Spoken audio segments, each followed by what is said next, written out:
This is the Engage Your Destiny podcast, where your destiny is our mission. Serving our active military, veterans, and families.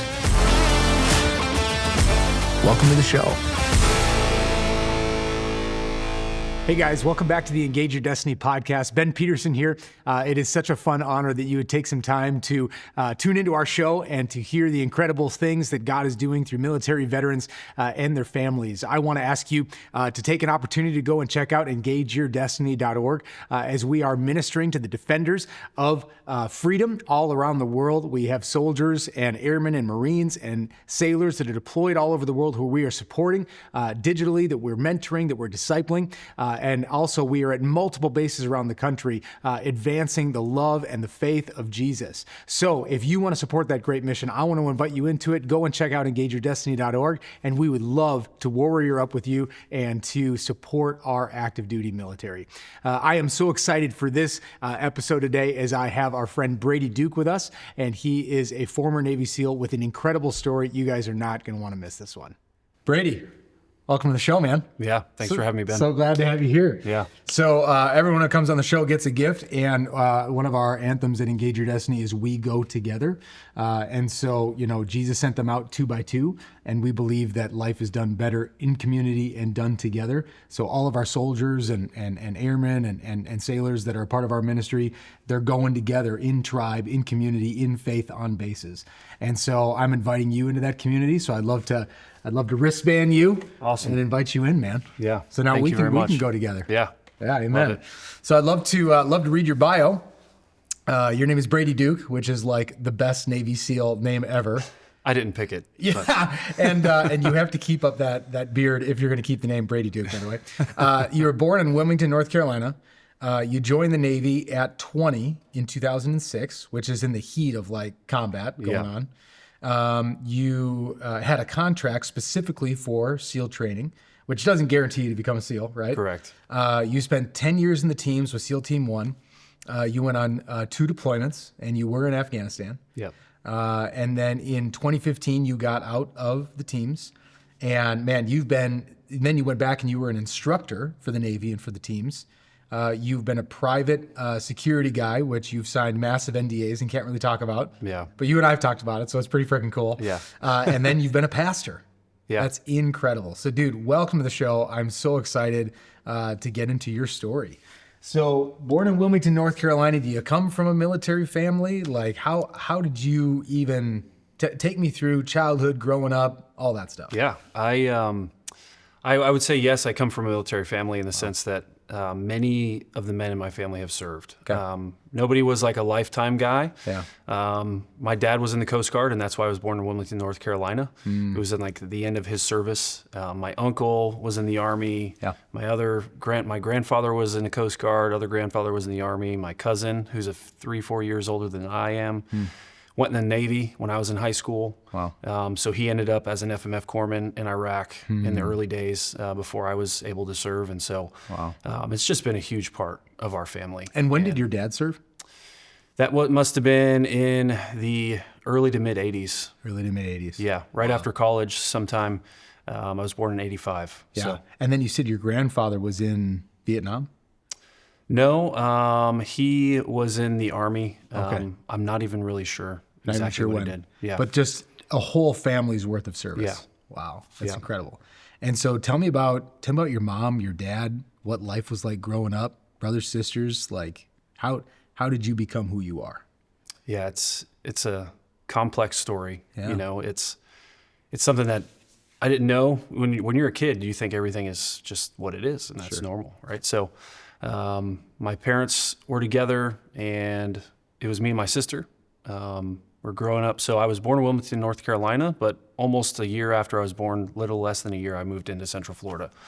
So my home is where I grew up, is in Central Florida, just south of Orlando. Okay. And I was probably 3 or 4. My parents split up, and my mom got remarried when I was 5 or 6 and had 2 more kids. So I grew up in a home of 4 kids. My stepdad is still in my life very actively. And so he's been really a rock for our family and really showed me what a father was. Yeah. And so, How old were you when you realized that your dad was not your biological dad? Very early. I mean, I have memories, and this is stuff that, now having getting healing and deliverance with the Lord, knowing all the, how this impacted my life. But I have memories from when I was probably 3 or 4 of when that split was taking place. Yeah. My dad's arm coming through the door, yelling, screaming, trying to beat it in with the little chain kind of holding it. And I just have a memory of standing in front of that doorway, crying, and not really understanding at the time. But and trying to beat down the door to get to your mom? Yeah. For what purpose? I don't know the purpose. I know that he was caught in a relationship that he should not have been in. Yeah. That's the history that I know. And then very short period after that, he moved far away. And in a kid's mind, it's far away. Yeah. I learned years later that it was 10 minutes across town. Yeah.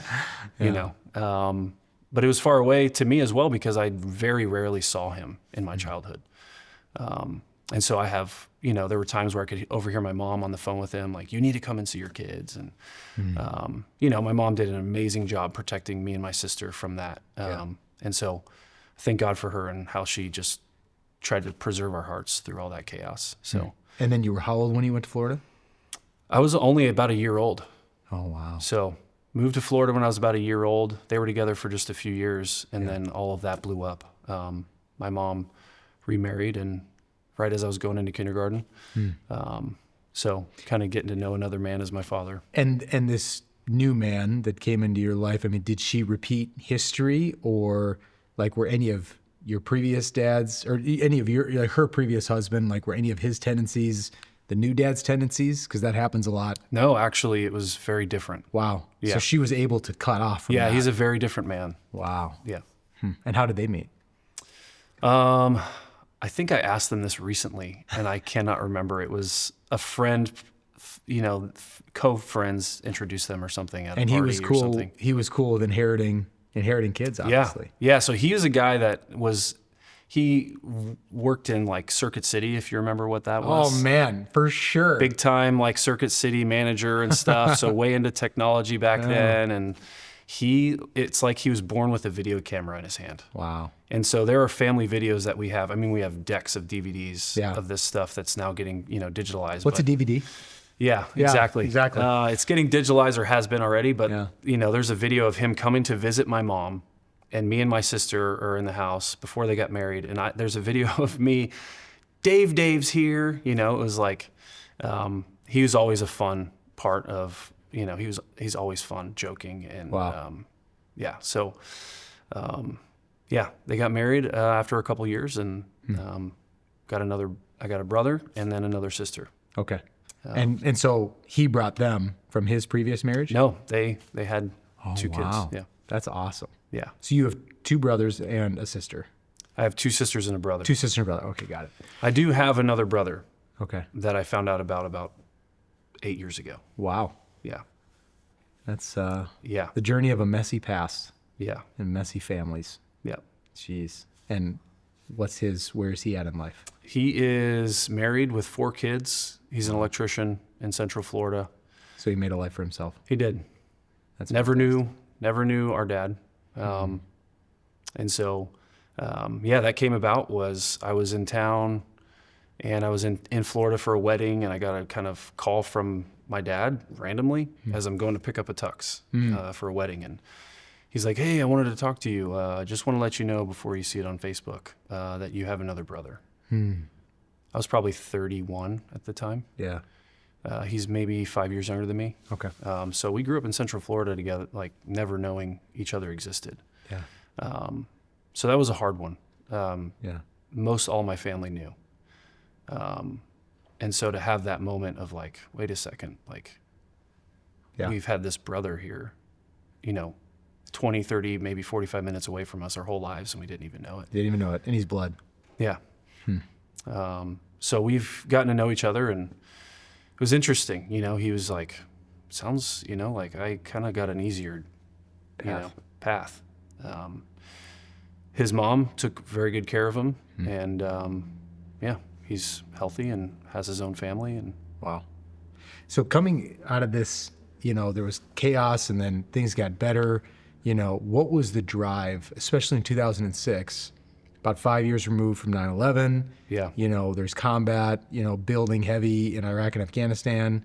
Like, what was the drive for you to go for a contract with the SEALs? Yeah. I was, everybody remembers where they were when 9/11 happened. Yeah. I was in like physical science class in 10th grade, and it was like, hey, a plane hit these buildings, I didn't get to see it until I got home, and then it was just on, and I just was staring and watching and watching and watching. I was like, this is unbelievable, unfathomable, and within a year or two, my cousin went into the Navy, went as a corpsman, got assigned to the Marine Corps, was in Iraq very shortly after that. So I'm like receiving letters from him and pictures and stuff from him being over there.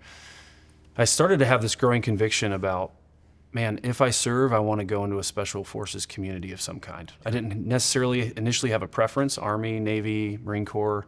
It was just kind of like, I'm really drawn to this high performance, operator side of it. And so had a swim coach in high school who was a SEAL. And I was always like, man, that is the coolest thing ever. And graduated high school, took a job as a lifeguard, for a year. Mom's like, hey, you can stay at home as long as you have a full-time job. After that, started doing night school and working kind of a blue-collar job during the days. So were you a swimmer in school? I was. Okay. Yeah. And then the swim coach, when did he serve in the teams? He was in class like 97. Okay. So he was a part of the UDT teams on the East Coast before there were SEAL teams. What's that? Underwater demolition teams. So that kind of goes back to World War II. Yeah. Before we stormed the beaches of Normandy, we had teams go in to clear any obstacles that were on the beach to make the landing possible. And that's kind of the origins of it. So you have the underwater demolition teams, that idea is born there. And then that continued on and really kind of came to notoriety in Vietnam. And then in 1963 was from UDT teams to SEAL teams. Wow. Because then they brought in their operational capabilities to not just merely go over the beach to look for obstacles and do reconnaissance, but to get into target assaults and all different things like that. And so he was an older guy, really great swim coach, impacted me greatly.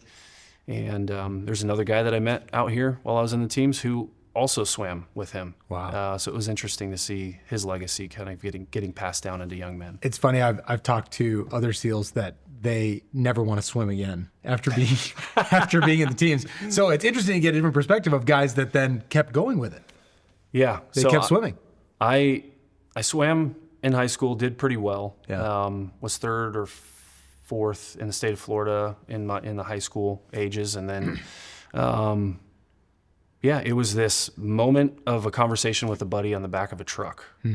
A close friend, he's like, I want to be a Marine. It's 12:30 at night. We're sitting on the tailgate of the truck in like a grocery store parking lot. Yeah. And he's like, if I don't do this, I'm going to regret it. Wow. And I just had this like, if I don't try this, I'm going to regret it. And that was specifically, you knew that was to be a SEAL. Yeah. Wow. And so I called him within a week and was like, hey, I need you to get me in shape. Because I was 2 years out of high school at that point, hadn't been swimming. Yep. So he started programming me and getting me ready. And back then there wasn't like it is now online. You can know everything about what's going to happen. It's like, BUDS, 3 phases, Hell Week, pool comp. You didn't know any of this.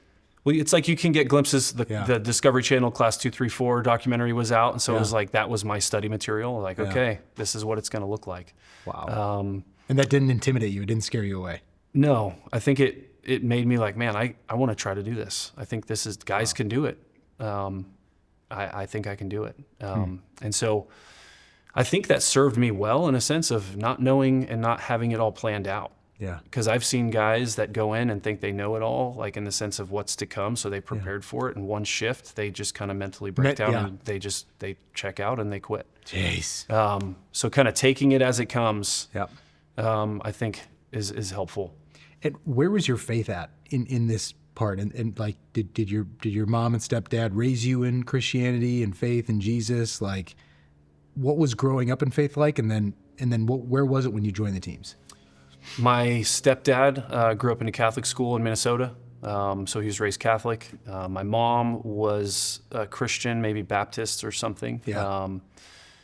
Through middle school, she had an encounter with God, and so she had faith that was genuine, and she was getting everything, in my younger years when she got remarried. God started to really grab a hold of her. I remember seeing her really dive into Bible study and stuff like that. And so we were going to one church, family friends invited us to another, and that pastor came to visit the house one evening and just kind of meet us, see us, share the gospel. And I was 12 years old, and having been in another church, there was just like some context around, biblical stories and stuff, and I was really young, and it just made sense when I heard the gospel. I was like, this is something I need Jesus. I need to ask for forgiveness. I was like, it was this revelation of like, I'm not okay with God. Like, he's not okay with where I'm at right now.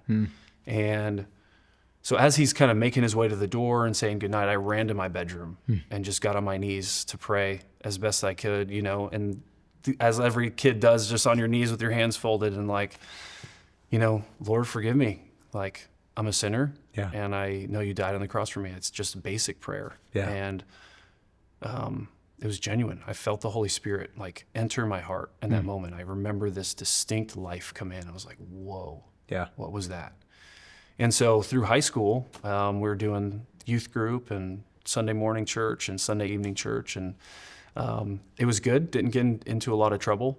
But I knew, like, not then, but now, like, discipleship was a word I'd heard that I think I put in a box of like, that must be for like pastors or something, And so there wasn't a lot of active discipleship. It was just kind of do the routine and live as good as you can. And so when I left home, it was really, my encounter with the world really for the first time. that for the first time on my own. I was being discipled by the world. And all that the world has to offer. And I was far enough away. I was all, from the East Coast to the West Coast. I'm like, man, I'm going to stretch my legs and see what, being an adult is all about. See what the world has to give you. And there's seeds that were sown in my heart from my biological father, because I would get to see him from time to time or go visit him from time to time, and party lifestyle was everything. And there were times that I remember even feeling very uncomfortable about it, that he was kind of pushing me towards girls, pushing me towards drinking, like, hey, you need to pursue this girl or that girl when we're in like a party setting. And it's like, felt weird and whatever, but it was like these little seeds that the enemy used, like, it's okay. It's okay. And so when I was out on my own, I just kind of went that way. There was this sense of knowing the truth because I felt such deep conviction about it constantly, but I was on my own. I felt very on my own. Didn't know how to live out a life for Christ. So it was this like perpetual, like, how do I live in this identity that I know that he has, but I don't really know how to articulate? I don't have the skills. I don't have the skills to like really dive into the word and prayer, and that, that wasn't put into me. And so I was just blowing left and right, constantly. So take me through, you show up, where did you train at Coronado? So walk me through, you get off the plane, what happens next? Get off the plane. You're bringing up some memories here. Come on. We get off the plane, we're in a big group. We come from Great Lakes, Illinois, land in San Diego, we get on a bus, and it's probably 9 o'clock, 10 o'clock at night in San Diego. A bus takes us right to base, to the Buds compound. You're checking in on the quarter deck. And the first thing is like, hey, everybody stand on the duck feet, and they're gonna basically get a head count and see who's here. And you're in your blues. We'd had to do a change out in the airport, I think, from my memory. Now, what are blues? Your dress blues. So that standard Cracker Jack box kind of looking guy. And it was a winter time, so it was the blues, which are the nicer looking ones, not the whites. It's dark. So they look nice and sharp. You got your nice shoes on. And then there's an instructor walking around asking questions and looking at uniforms. And all of a sudden, guys are getting told to drop and do burpees and ruining their shoes and just sweating through their uniforms. And I somehow made it out of that. One guy kind of got singled out for some reason. I think it was just like, hey, we're not fully checked in, so they can't really hammer us all yet. Yeah. But it was like hey, here's a glimpse of what's to come if you don't have your stuff together. Yep. And this guy was in the back just hammering away on burpees for like an hour and a half. Wow.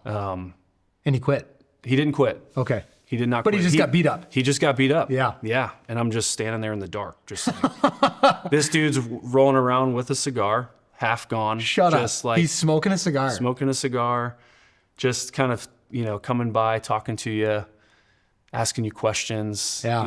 It's Just- dark. The lights are not on. just hunting, dude. Yeah. So there's no lights on. It's dark. And yeah, if you've seen the grinder, Yeah. of buds, all those duck feet, there's no lights. It's just dark. and you can see him And like, so you can see the glow of this cigar Oh my in your gosh. face.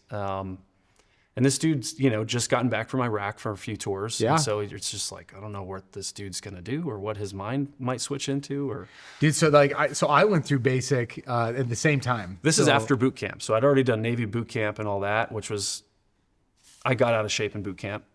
Just to put that out there. I was ready for SEAL training and I got out of shape in boot camp. So this is after boot camp. And now I'm checking in for BUDS training. So See, it's fascinating because all the guys that did my basic training in 2006, they had all just come back from Iraq, and they were nuts. yeah. Yeah. So is that basically the same case? Like yeah. multiple tours, and these guys are like, you're in it now. Yeah. Wow. So you get out of that session. What happens next? So then you basically start in-dock, which is your first kind of 3 or 4 weeks of, hey, this is what this is going to look like. Yeah. They introduce you to the boats. How do you do the boats? Running with them, lifting them up, surf passage out and, past the surf back and forth. Now, how heavy are these boats? There's 6 guys under a boat. Yep. It's probably 200 pounds or so. Yep. It's not a ton of weight. Yeah. 250 maybe. Okay. But it's like you're sharing it, and with the boat, you're the hardest part with the boat is running, because you're Running with the boat. You're running with the boat on your head. Everywhere you go with the boat on land, it's on your head, and so they're teaching you how to do that. They're doing boat races, and then they teach you different drills. Prepare to up boat, and then you throw it up and heave it on your head, and everybody does that, and you put it down, and it's a good stool for doing push-ups with your feet on, and all the kind of stuff. So they're teaching you like, hey, this is where we're going. Yep. They introduce you to logs, log PT. Everybody's seen 6 to 7 dudes carrying one log. So they introduce you to that, lifting it up, putting it over your head, extended arm. But they're not pushing you at the level of BUDS training yet. Not yet. Yeah, but they're introducing you to it. They're flirting with it. Yep. You're starting to flirt with that exhaustion. Yep. And has anybody quit yet in these first 3 to 4 weeks? Yes. Wow. Yeah. And it hasn't even started. Yeah, it is hard. It's not like hey, we're Yeah. just going to kind of do light workouts. Like they're getting you ready. Yeah. For the hammer. So they're conditioning you for the conditioning phase of BUDS. First phase of BUDS is the conditioning phase. Yeah. And so logs is a part of it.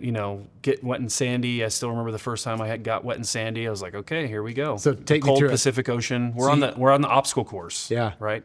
Obstacle course is a timed event every week that you have to pass. You only get very few failures. And so it was an introduction of like, hey, this is how you do all these obstacles. Here's the lowest time standard, the easiest time standard where you're starting now. Yeah. And they'll find any reason to start beating you.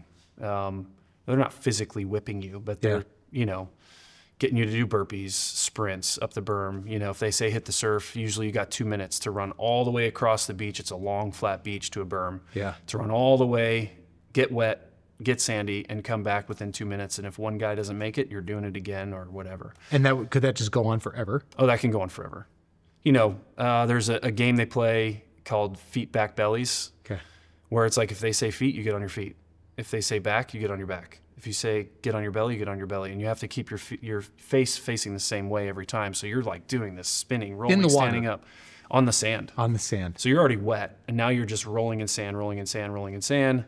And it's exhausting. I mean, you're in full camouflage, boots, pants, all of it. Now, it's something I have to ask you, because I would struggle when I was in training, especially being in Georgia, with like my thighs rubbing and the soreness, right? Yeah. Would that sand get into your... Oh, yeah. And then you're running with sand rubbing. Oh yeah. Talk to me about that. It's brutal. Awful. Yeah. So you spend most of your working hours in buds wet and sandy. It is a luxury and a huge joy to be dry and in the sun. And so you're chafing always. Always. How do you get through that? You have to deal with it. Yeah. I mean, they don't let you use any comfort items in Yeah. buds. So like the socks they issue you are these old World War II heavy Yeah. wool socks that just absorb tons of water. Wow. So your feet get so heavy when you're running. Yeah. The boots you have are the boots you have, everything. And it's like if they catch you with any comfort items, if you have socks that are not the right socks, you're going to get hammered for it. Wow. If you're using, at least when I went through, it was like we were having to hide the different creams you put on your body to Yeah. kind of eliminate. Yeah, Gold Bond or whatever. Yeah. It's like if they found out you're using stuff like that, you'd be in trouble. Wow. They just want you to go through the hardest, most uncomfortable thing that you can. There was a guy in my class. So Hell Week is where it's really the worst. Because, I mean, you're wet for a week from Sunday evening until Friday morning. Yeah. You're awake and you're wet and you're sandy, running and doing things. You get one nap on Wednesday for a couple hours and that's it. So the chafing after that, one guy in our class almost had to have like a skin graft on the insides of his thighs because it was that bad. Was he able to keep training? Yeah. He just pressed through. We have a walk week after Hell Week because your body's so banged up. I mean, you get filled with so much inflammation. You're allowed to wear running shoes and you're literally walking for a week. You don't, because in buds, everywhere you go on the clock in uniform, you're running. Yeah. There is no walking. And so it's our walk week to just recover. We do like stretch PTs and stuff like that. And so he just nursed it as good as he could. And then we go right into dive phase a couple weeks after. So he's wet all the time, and Yeah. it took a long time for that thing to heal. For it to heal. Yeah. Because it got that bad. Yeah. But I mean, weren't you all dealing with some type of residual like from this? I'm probably spending too much time on No, this. it's good. But for me, Yeah. like when I was in Vegas, like it got so bad. Like Yeah. I for weeks was in horrible shape, and I wasn't dealing with any sand. Yeah. I luckily got through with so few issues. I mean, I Wow. definitely had lots of chafing. Yeah. After Hell Week, I had a bald spot on my head because you run with a boat the whole week. So anywhere you go in Hell Week, you go with your boat, and anywhere you go on land with a boat, it's on your head. So we do base. You had a bald spot. It rubbed I away had a your bald hair. spot on the top of my head about, a $50 size because it just rubbed all the hair off. My chafing was pretty solid, but it wasn't the worst. Guys Yeah. had it way worse. Yeah. But they fought through it. Yeah. Wow. I mean, bathroom breaks aren't really a thing. And so, yes, you get them if you got to sit down, but like it is a normal thing to just pee yourself. And it is like, you don't even want to have to do that because it burns so bad. Wow. All the little things that people don't think about. Yeah. You don't even think about that. Yeah. But they're feeding you really well through all this. They do for the most part. Yeah. Yeah. They give you plenty of calories and it doesn't mean you're going to enjoy every calorie. Right. Most of the meals are cold MREs. All the good stuff's taken out. They'll give you a few cups of hot water on the beach if it's really freezing. Yeah. You do go to the chow hall, and I think once a day. Yep. But most of your other meals are like cold MREs. MREs. They take all the flavorful stuff out. It's always just the worst stuff. Yeah. Just plain bread loaf, God, that plain bread loaf is, I think, the most awful thing ever created that is edible. Yeah. If you have a plan to choke and die, like that's the way to do it. That's the way to do it. Yeah. Yep. For your adversary. Yeah. Oh man. So where's your, so in these dark, hard, difficult times of training, where's your heart at with God? Are you praying at all for strength, for faith, for courage? That's a good question. I don't feel like I really did much praying. Wow. Yeah. That's hard to say. Yeah. Were you just so in it? And So in it. I remember there was a few guys that were like, yeah, we're going to go to church on Sunday here or there. I was like, oh, that's cool. yeah. I never went. Did you have Sundays off? Yeah. Okay. We had Saturdays, Sundays off. Wow. But that Monday through Friday was just a hammer. I mean, would you just lay and do nothing on Saturday and just be dead? Yeah, you do a lot of lounging around. Yes. And Yeah. eating. Yep. Wow. But at the same time, to kind of go back to the being discipled by the world. Yeah. There are 4 mile, because every week you have a 4 mile timed run on the beach in boots and pants. So the surf is definitely can be a part of that, which is super fun. Yeah. You have a timed O course every week, and you have a 2 mile ocean swim every week. I definitely did a couple 4 mile timed runs half drunk, Wow. where I was up all the way until I had to be back on base to basically muster up for the next morning.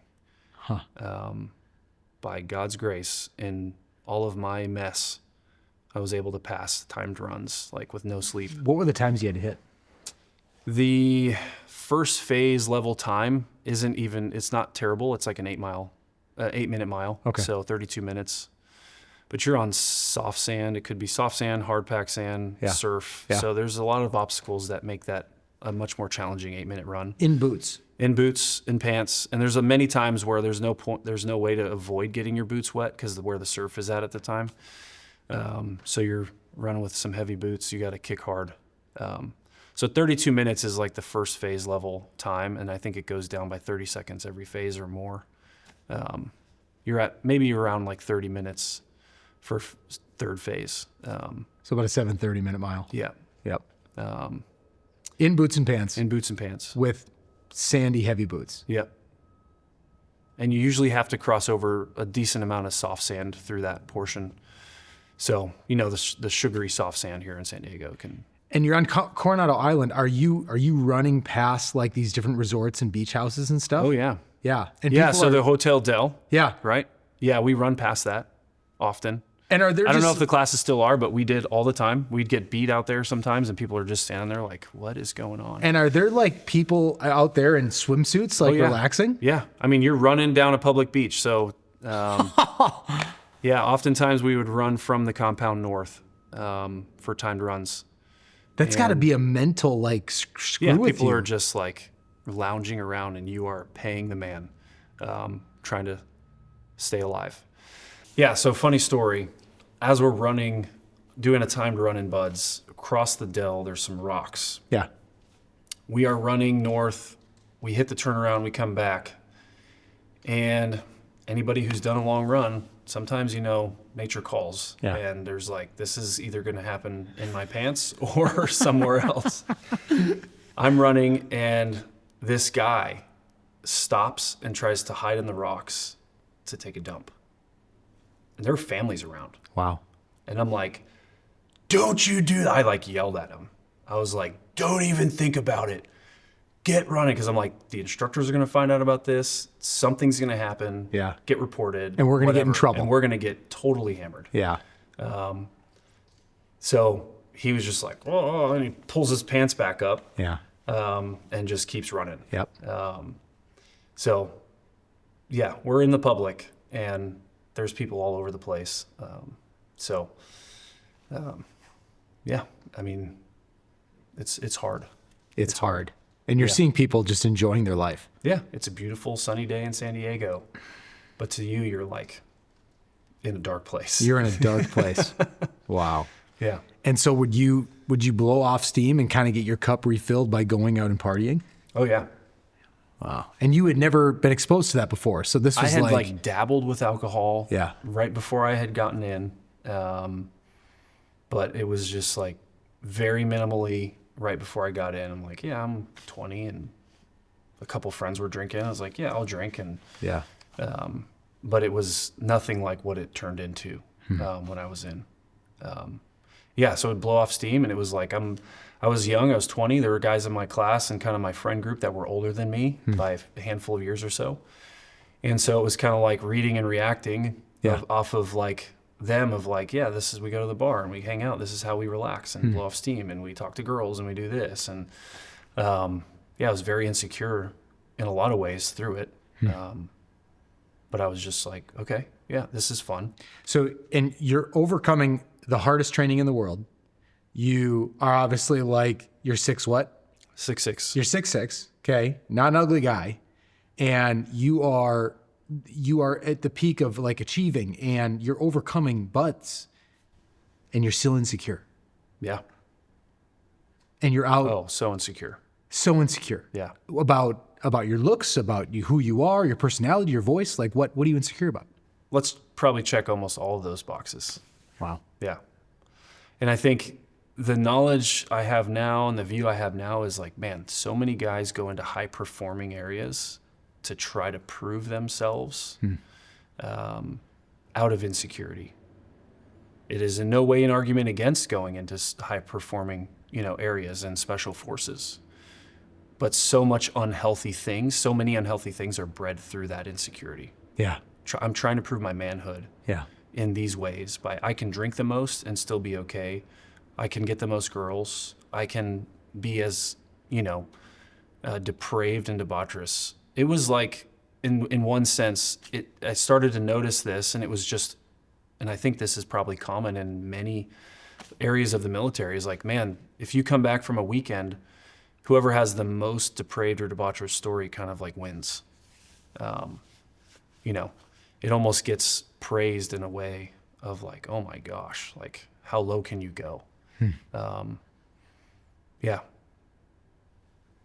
So you get through training. Yep. And you get your trident. I graduate BUDS. Yep. Which is just the basic, first 6 months. I go home on leave. For how long? For 2 weeks. I went to Georgia for a week, saw my dad, my biological father. Yeah.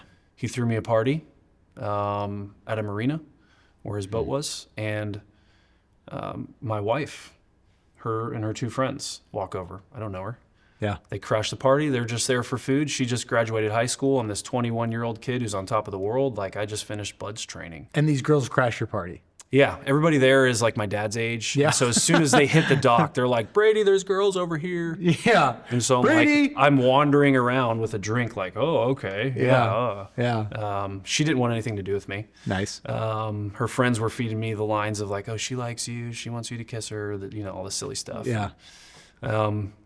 We did exchange numbers because her brother was in the Navy, had just kind of, he got washed out of BUDS just before I was in. Yeah. And it was like, hey, maybe you guys can connect or whatever. You guys are out in San Diego. And I weaseled my way into getting a date before I left town. I was there for a week. Wow. And as a wise woman, she brought a friend with her because she knew nothing of me other than the drunk guy at the dock. Wow.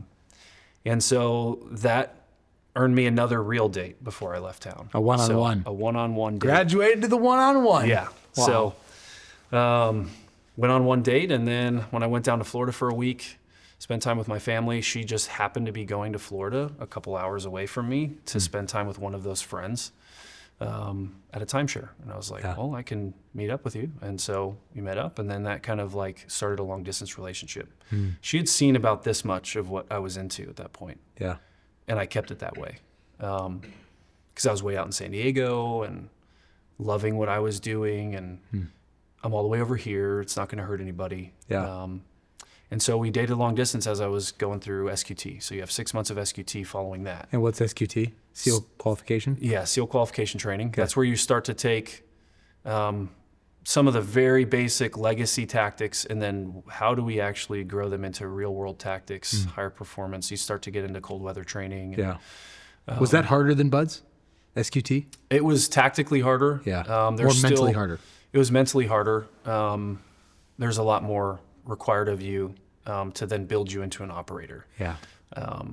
And there's still a lot of physical requirements there. You do one of the longest, hardest runs in SQT.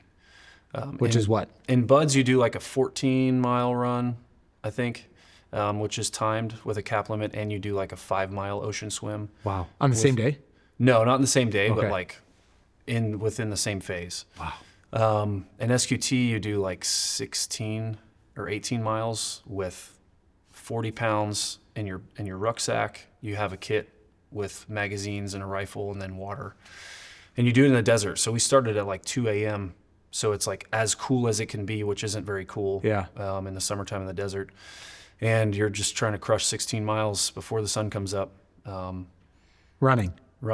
Yeah. So I was, everybody's kind of has their strategy. Some guys are just speed walking as much as they can, humping pretty much. Yeah. And other guys, I was kind of doing some intervals, jogging, and then walking and jogging. You just like, it's pretty brutal. How long did you have to do it? 4 hours? Something like that. Yeah. Yeah. And you did it? Yeah.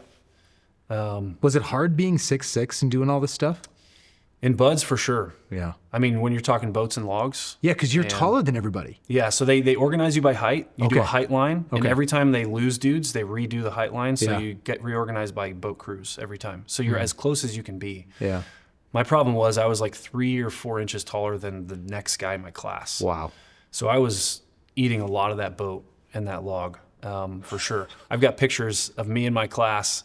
The boats are all lined up, and you can see boat crew 1 doing this, and my head is under it, like sticking up. Oh my gosh. So you even had to be more resilient through that. It wasn't fun. The first time I was ever under the boat, they make you go through 3 positions, front to back. Number 1, number 2, number 3. The number 2 position is the lowest point of the boat, carries the most weight. Yeah. Because of my height, it was like, I had this thought. I was like, I'm gonna die on this beach. My neck was actively popping and cracking because it was just, my height was so different than the guys around me, and I was at the lowest point of the boat. The instructors did see pretty quickly, they're like, oh, this guy's like, he can't be here. He's got to be in the one spot, which has a little bit of extra height to it. Yeah. To kind of relieve that, balance it out more. But it was fun. Did you ever do any underwater swims? Yeah. So in buds, you do underwater like knot tying stuff. Yeah. Basic knots, breath holds. But the biggest test, I think, there's 2 big tests in buds. You have the 50-meter underwater swim. So you got to jump in, do a front flip in the water without touching the wall. So you're kind of starting from a dead stop. Somersault, and then go 50 meters. So you go 25 there. You can push off the wall, 25 back. Wow. And you just have to complete it. Yeah. It's just a completion, pass Yeah. or fail. Guys do pass out often. And I was okay. I was like, all right, well, they've got me. They've got swimmers in the water watching you. Yep. And you just have to commit. Ended up with the little adrenaline boost, did it no problem. I had done it one other time before I went in the Navy because I was a swimmer. So I was like, let me see how far down this 50-meter pool I can get. Yeah.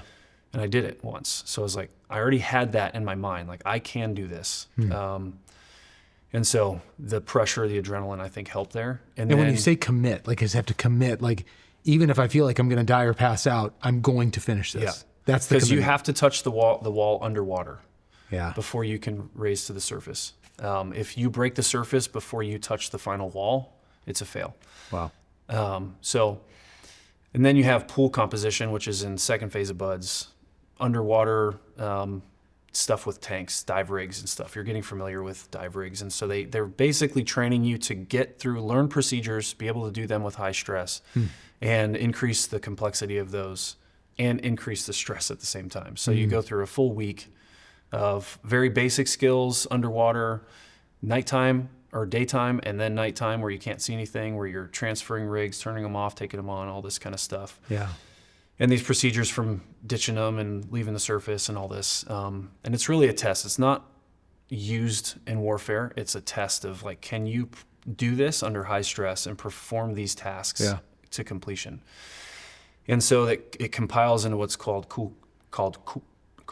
pool comp. Yeah. And it is an underwater they're mimicking getting hit by the surf. So this is an old UDT kind of legacy thing of like, if you're going through the surf zone and you get rocked by a wave and you just get totally tumbled and messed up, you've got to reorganize your gear and make sure everything is there and you got air. And so they have 2 instructors over you, and you've probably seen the videos of them rolling guys underwater and stuff. Yeah.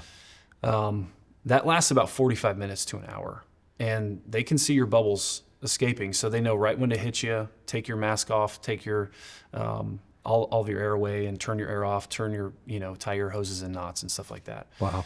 And so the first attempt I had done really well. I almost passed out. I had the feeling of like sucking in water for air. And I was able to get air. It was supposed to be the finish where I have to ditch everything and go to the surface. I was able to get air and then untie the knots and go again. And then so they hit me one more time, and I was so out of air at that point, just like body's just like trying. I'm like resisting trying to breathe.